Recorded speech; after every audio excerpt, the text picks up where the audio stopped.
전고마우신 예수님, 이 새벽에도 감사를 드리며 주님 앞에 말씀과 기도로 나아갑니다. 저희의 부족한 모습들 오늘도 다시 한번 깨닫게 하여 주시고 주님 앞에 우리 자신을 말씀으로 바로 세울 수 있는 그런 용기와 믿음을 오늘 이 새벽에 허락하여 주시옵소서. 예수님을 닮아가기 원합니다. 예수님을 따라서 저희도 천국의 그 열매를, 상급을, 영광을, 부활의 소망을 바라보기 원합니다. 저희의 눈이 온전히 하나님의 나라를 향하며 오늘도 최선을 다해 뛰어갈 수 있도록, 달려갈 수 있도록 주여 힘을 주시옵소서. 우리를 구원하신 예수님의 이름으로 기도드립니다. 아멘. 안녕하십니까. 2024년 6월 10일 월요일 또 새로운 한 주간 아침이 밝아오고 있습니다. 자, 9번째 이야기 전화위복의 은혜.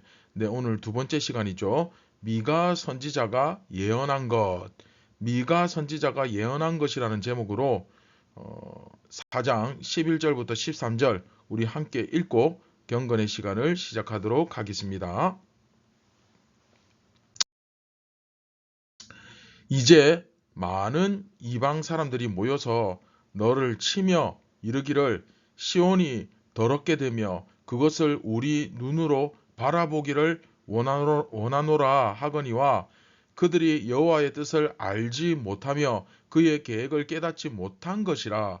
여호와께서 곡식단을 타작마당에 모음같이 그들을 모으셨나니 딸 시온이여 일어나서 칠지어다. 내가 네 뿔을 무쇠 같게 하며 내 굽을 녹 같게 하리니 네가 여러 백성을 쳐서 깨뜨릴 것이라.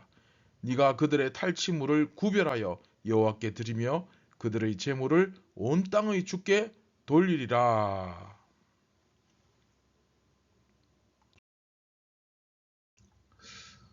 자, 여러분, 지난 시간 말씀드린 것처럼 여기서도 다시 그쵸? 이제가 나오죠.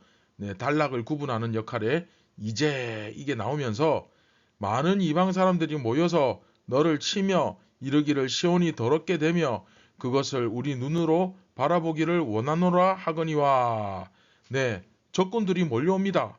많은 이방 사람들이 몰려와서 이제 아수르 군대죠. 예루살렘을 치는 것을 말해주고 있죠. 자, 여기서 시온이라는 것은 시온산, 그렇죠? 예루살렘을 말하는 것 아니겠습니까? 그렇죠? 시온이 더럽게 되며, 이방인들에게 짓밟힌다는 말이죠. 이방인들은 유대인들이 보기에 더러운 이방인이니까 그 더러운 이방인들이 오히려 우리들을 쳐들어와서 그곳을 더럽힌다, 그런 의미죠. 그런데 그것을 우리 눈으로 바라보기를 원하노라. 무슨 말이냐면 그 더러운 이방인들이 쳐들어와서 그 이스라엘을 훼손하면서 완전히 박살을 내면서 하는 말이 뭐냐면 우리 눈으로 저 시온이 우리 발에 짓밟히고 여호와의 이름으로 칭해지던 저 거룩한 산이 더러워지는 것을 우리가 직접 보겠다. 우리 눈으로 한번 보자 하고 온다는 거예요. 그런데 뜻밖의 말씀이 주어지죠. 그러나 그들이 여호와의 뜻을 알지 못하며, 여기서 그들 하면 이방 사람들을 말하는 거죠.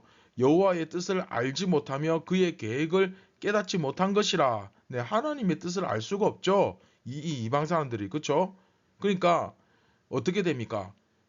여호와께서 곡식단을 타작마당에 모음같이 그들을 모으셨다라고 표현을 합니다. 자기들 입장에서는 이스라엘을 이제 박살내러 남유다를 치러 가는데 이제 하나님 보실 때 얘들이 타작마당에 모이는 곡식단과 같은 운명이라는 거예요. 자, 곡식단을 타작마당에 모으셨다. 자, 적이 막 몰려옵니다. 자기들은 꿈에도 몰랐을 거예요. 그렇죠? 자, 시온산에 막 몰려오는 거예요. 그런데 그 적들이 우리를 짓밟을 무서운 어떤 군대라기보다는 곡식단이다. 그렇죠? 여호수아와 갈렙이 고백했던 것처럼 그들은 우리의 밥이다. 그렇죠? 밥이다. 이거예요. 그러니까 가득 모여 있는 곡식단과 같다. 자, 여러분, 타작을 하면 어떻게 됩니까? 거기서 풍성한 곡식을 얻게 되겠죠. 그리고 타작을 한다는 이 이미지를 한번 떠올려 보십시오. 자, 이게 굉장히 중요합니다. 자, 그 타작을 하는 이미지. 자, 그림 보시면 이 나오죠. 자, 이 타작을 하면 어떻게 됩니까? 여기서 풍성한 곡식을 얻게 되겠죠. 그리고 타작을 한다는 이미지 자체가 뭡니까? 적을 막 내리치잖아요. 그렇죠? 친다는 얘기잖아요. 그러니까 적들이 전부 다 이렇게 내리침을 당하듯이 패배한다. 하나님께서 저들을 다 쳐버리고 타작마당에 있는 곡식처럼 탈탈 쳐버리고 네, 다 죽여버린다는 겁니다. 그렇죠? 이해됩니까? 자, 이 그림 자체를 한번 떠올려 보십시오. 이삭이 이렇게 길게 줄기에 달려있지 않습니까? 그림 보면 달려있죠. 그런데 타작을 하면 그게 어떻게 됩니까? 자, 다 한번 그림 보십시오. 이 아이들이 타작하는 그 체험 학습하는 장면을 제가 그 자료로 올렸는데 이 아이들이 타작을 하면서 툴툴 치면은 이게 다 떨어지잖아요. 그렇죠? 이게 마치 사람의 목을 치는 것과 같은 비슷한 이미지죠. 이 줄기에 붙어 있는 곡식이 목이라고 생각해 보세요. 탈탈 치면 목이 다 떨어져 나가잖아요. 그렇죠? 너무 좀 잔인한가요? 아침부터. 그러나 여러분 비슷하지 않습니까? 그러니까 전쟁을 할 때 막 사람들을 죽이고 하는 그런 일들이 벌어지는데 이 곡식단을 타작마당에 모으는 것이나 그들을 모아서 다 하나님께서 쳐서 모두 멸하시는 것이나 비슷하다 그 말입니다. 그 은유적으로 묘사하는 거죠. 바로 그겁니다. 이 적군들이 아수르 군대가 시온을 치려고 몰려오겠지만 그러나 그들을 하나님께서 곡식단을 치듯이 모조리 탈탈 쳐버리시는 그것을 이 미가 선지자가 예언하고 있는 겁니다. 그러면서 13절에 딸 시온이여 일어나서 칠지어다. 자, 여기서 하필 왜 아들도 아니고 왜 딸이냐 하면 이 도시라는 단어 자체가 히브리어에서 여성 명사입니다. 그러다 보니까 예루살렘이나 어떤 큰 도시를 그 여성 명사이기 때문에 딸이라고 부르는 경우가 많습니다. 그래서 여성 명사이기 때문에 딸 시온이여, 아들이 아니라 딸 시온이여 이런 표현을 쓰는데 내가 네 뿔을 무쇠 같게 하며 네 굽을 녹 같게 하리니 자, 뿔과 굽, 그쵸? 무쇠 이런 거 보면 이제 전쟁이 연상되죠. 무기나 말이나 뭐 그런 거죠. 그래서 너의 뿔, 너의 굽 이런 표현을 쓰면서 적군을 물리치는 것을 말씀하시는 거죠. 네가 여러 백성을 쳐서 깨뜨릴 것이다. 네가 그들의 탈취물을 구별하여 여호와께 드리며 그들의 재물을 온 땅의 주께 네 여호와께 돌리리라. 네, 적들을 쳐서 그들로부터 전리품을 얻고 하나님께 영광을 돌리는 그런 일이 벌어질 것이라는 거죠. 이게 미가 선지자의 예언입니다. 그런데 여러분 잘 한번 생각해 보세요. 다 망했잖아요. 그렇죠? 오늘 우리 그 앞에 이야기에서 기억납니까? 어땠습니까? 성읍에서 나와서 들에 거주하고 이제 성읍이고 뭐고 없어요. 다 망했는데 그냥 쑥대밭이 됐는데 그리고 좀 희망을 가질 만한 그런 지도자, 민족의 지도자, 유명한 사람, 왕족이나 귀족들, 바벨론에 좀 인물이 될 만한 사람은 다 끌려갔어요. 다 끌려갔어요. 그야말로 이거 완전히 망했습니다. 민족을 구할 지도자도 없어요. 하지만 어떻게 된다고요? 네, 여러 백성을 쳐서 깨뜨릴 것이다. 여러분 어떻게 다 망했는데 군대도 없고 지도자도 없는데 어떻게 그런 일이 일어날 수가 있지 싶은 생각이 들지만 이게 가능한가 말이 되나? 근데 여러분 실제로 이것이 가능하게 될 것이다 라고 지금 하나님께서 미가 선지자를 통해 예언하고 계십니다. 자, 그리고 이것이 실제로 이스라엘 역사 가운데 일어났죠. 그렇죠? 제가 본문이 워낙 길어서 일일이 자료를 다 준비할 수는 없겠지만 여러분 열왕기하 18장, 19장에 이 사건이 나와 있습니다. 굉장히 인상적이고 굉장히 놀라운 이 정말 어떻게 보면 초자연적인 사건이었기 때문에 열왕기가 무려 2장에 걸쳐서 2장을 통으로 해가지고 굉장히 자세하게 기록하고 있는 사건이거든요. 그렇죠? 한 사건을 2장에 걸쳐서 기록한다? 그렇죠? 우리가 성경 공부를 해봐서 알겠지만 이게 보통 내용이 아니죠. 굉장히 방대하죠. 자, 북이스라엘이 아수르에게 망합니다. 그렇죠? 북쪽 이스라엘이 먼저 망합니다. 아수르 쳐들어왔어요.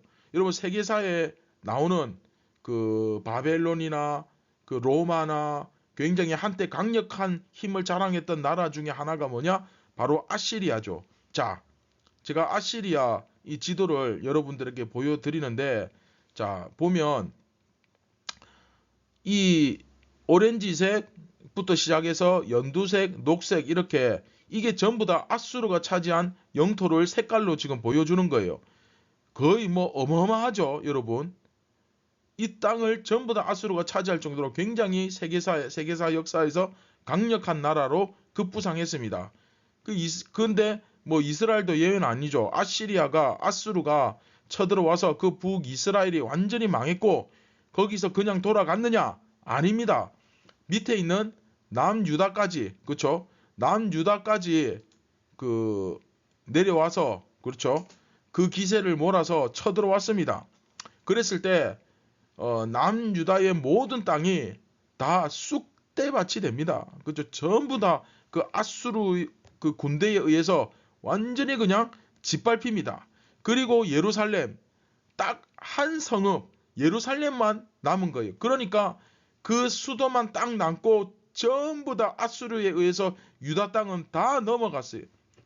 즉 정말 오늘 말씀에서 나온 것처럼 예루살렘을 제외하고는 성읍에서 나와서 들에 거주하는 그런 상태가 되어버리고 만 거예요.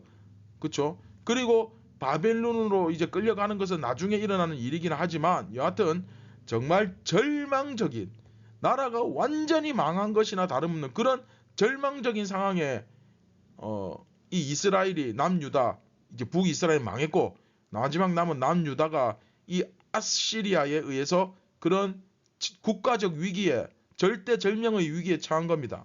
그래서 이제 마지막 예루살렘을 아수르의 군대가 완벽하게 포위합니다. 그런데 여러분 그 상황에서 이 랍사게라는 녀석이 등장하죠. 그래서 야 너희들 빨리 항복하라고 여호와가 너희들을 구해줄 것 같냐?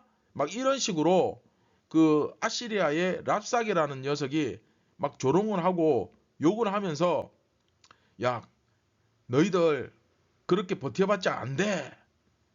그렇게 이야기. 근데 또 히브리어 말도 잘해요.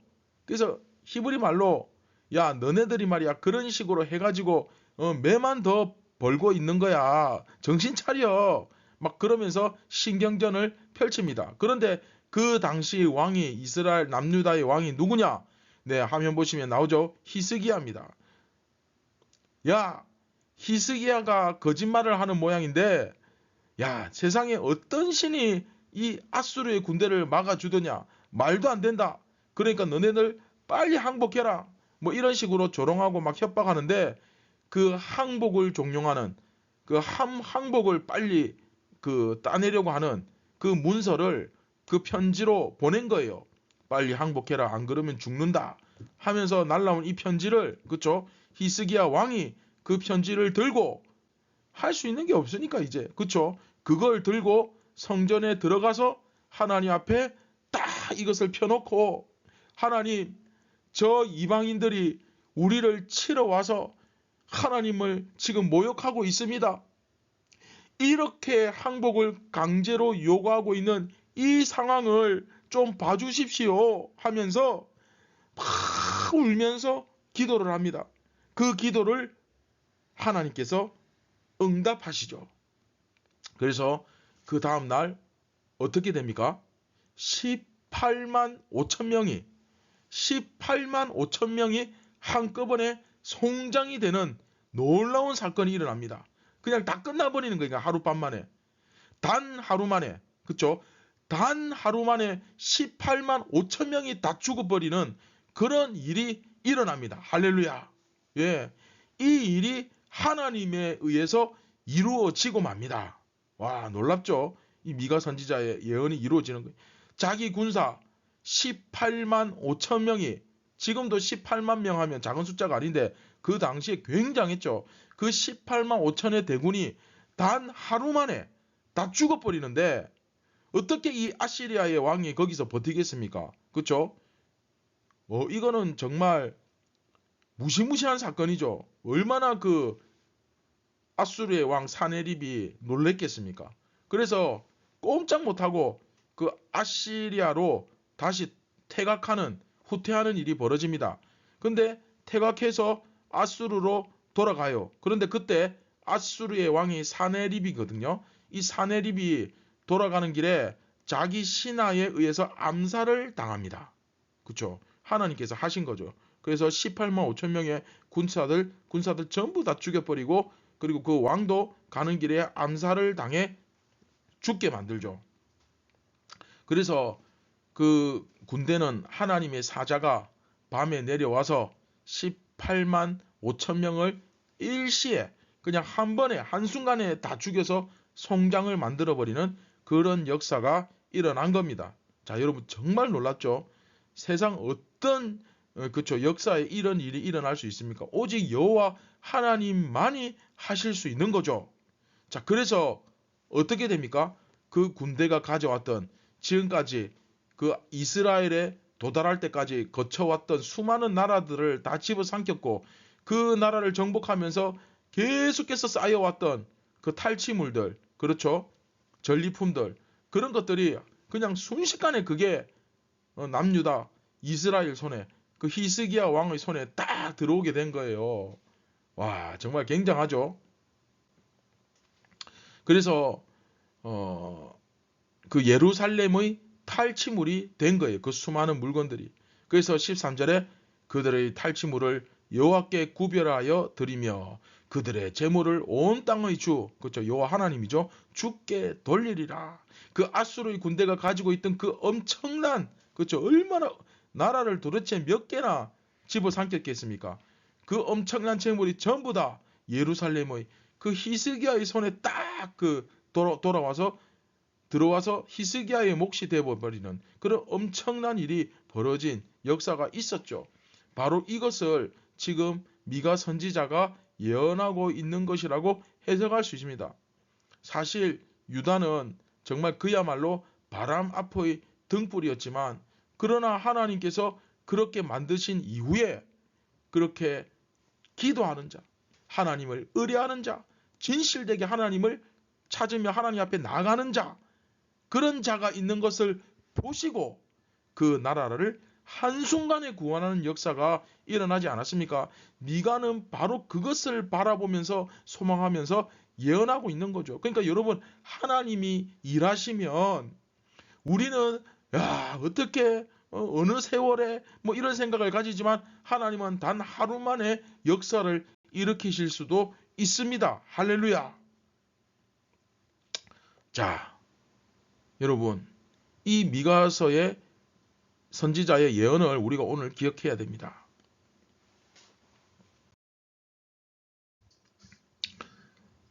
자, 말씀을 맺도록 하겠습니다. 오늘 말씀에서 미가 선지자가 예언한 이 내용이 이제 굉장히 우리에게 크게 그 임팩트 있게 거대하게 다가오고 있죠. 그렇죠?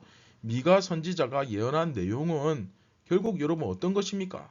그 내용의 핵심을 다시 한번 요약해 보면 결국 이거죠. 우리가 망하려면 확실하게 망해야 한다. 이게 참 슬프지만 그렇습니다. 사실 하나님께서 우리의 모든 바닥을 다 드러내실 정도로 우리의 죄악들과 우리의 우상 숭배와 하나님께서 보시기에 더러웠던 것들, 불순종하는 것들, 무지했던 것들, 외면했던 것들 다 드러날 정도가 되어야 한다. 그렇게 되었을 때, 즉 우리가 다른 어떠한 것도 의뢰하지 않고 정말 오직 우리 하나님 여호와만을 의뢰하고 그분께 두 손 들고 나아가게 되면 하나님께서 그 재앙, 그렇죠?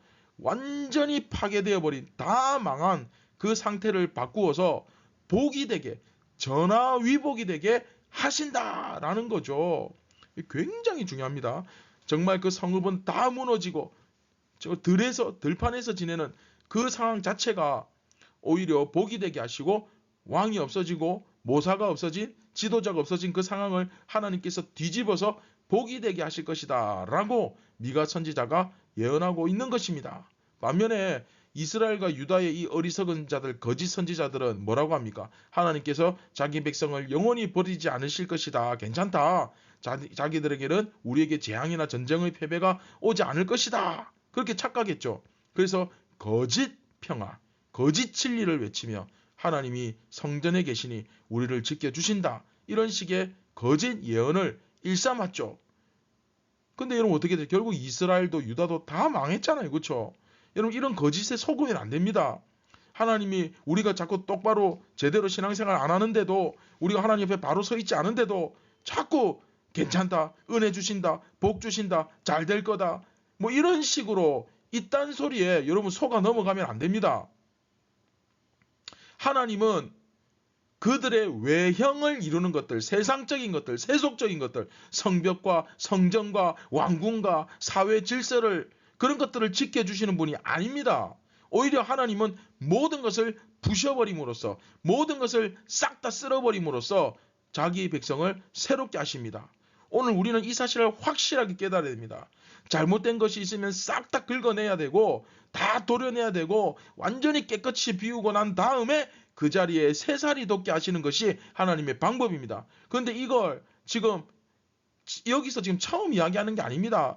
사실은 가나안 땅에 들어가기 전부터, 그렇죠, 하나님께서 이미 가르쳐 주셨잖아요. 수백 년 전에. 여러분 레위기에서 짜라트 기억나시죠? 근데 그게 바로 이 얘기잖아요. 그렇죠? 한마디로 이 사람들이 하나님의 말씀을 우습게 생각한 거예요. 그렇죠? 그 백성들이 전부 다 무너지고 박살나고 부서졌을 때 이렇게 히스기야처럼 하나님만 딱 붙잡고 의뢰하고, 그렇죠? 정말 전심으로 여호와를 향하고 그렇게 해야 함을 깨닫고 전심으로 돌아올 때 진정한 승리가 우리에게 주어지는 것을, 그렇죠, 알게 하시는 거죠. 이걸 빨리 깨닫는 자가 복이 있습니다. 할렐루야. 자, 우리는 어떻습니까? 우리도 어쩌면 이처럼 힘든 정말 어려운 상황을 지나가고 있죠. 지금도. 그럼에도 불구하고 혹시, 그렇죠, 우리는 이런 거짓 선지자들의 이런 거짓 평안, 가짜 이 찌라시 복음, 이런 것을 믿으며 살아가고 있지는 않은지 솔직하게 점검해 보았으면 합니다. 아무리 우리가 하나님으로부터 여러분 매를 맞고 내가 징계를 당하고 고통을 받고 하더라도 주님께 온전히 내가 진심으로 돌이켜 주님의 길을, 그 예수님의 뒤를 따르는 그 길을 걷기 시작한다면 바로 그 자리가 승리의 자리가 되고 전화위복의 은혜가 임하는 자리가 될 것입니다. 하나님은 지금도 찾으십니다. 기도하는 자, 하나님을 의뢰하는 자, 진실되게 하나님 앞에 나아가는 자를 찾으십니다. 그러나 만약 돌이키지 않는다면, 끝까지 고집부리고 있는다면 계속해서 재앙과 고통이 이어지게 될 것입니다. 우리가 겪는 모든 어려움이 이 전화위복의 기적에 의해서, 그쵸, 그 하나님의 은혜로 변화될 수 있도록 우리 자신을 주님 앞에 바로 세울 수 있기를 결단하고 또 결심하는 그런 오늘 아침이 되기를 주님의 이름으로 축원드립니다. 말씀을 기억하며 우리 같이 기도하겠습니다. 사랑하는 예수님, 우리가 정말 오늘 이 사실을 깨닫고 이 진리를 깨닫고 주님 앞에 나 자신을 바로 세우고 돌이키는 은혜가 있게 하여 주시옵소서. 우리가 불순종하고 자꾸 고집부리고 내 소견에 옳은 대로만 행하려고 하다가 매를 맞고 고난을 당할지라도 오늘 이 아침에 내가 돌이키고 정말 진실된 마음으로 주님 앞에 돌이킨다면 우리에게 전화위복의 은혜가 동일하게 임할 줄 믿습니다. 18만 5천 명의 그 아수르 군대를 일시에 전멸시키시고 그리고 그 모든 탈취물들을 히스기야의 손에 주셨던 것처럼 주여 저희들에게도 주님 앞에 엎드리고 자복하고 회개하며 돌이킬 때에 이러한 전화위복의 은혜가 임하게 하여 주시옵소서. 주여 우리를 불쌍히 여겨 주시옵소서. 우리를 구원하신 예수님의 이름으로 기도드립니다. 아멘. 여러분, 이 하나님의 놀라운 능력과 특별히 이 진리의 말씀을 믿으며 사모하시기 바랍니다. 예수님을 믿는다는 건 그냥 단지 뭐 내가 앉아서 예배 시간에 그 예배 자리에 참석하고 그 말씀을 조금 듣고 내 성경 지식 조금 안다는 거, 그것과는 차원이 다른 거죠. 전심으로 내 삶에서 예수님을 신뢰하는 겁니다. 그 신뢰가 무엇인지는 여러분들이 아마 더 잘 아실 겁니다. 그 예수님을 오늘도 신뢰하며 따르기를 주님의 이름으로 축원드립니다. 감사합니다.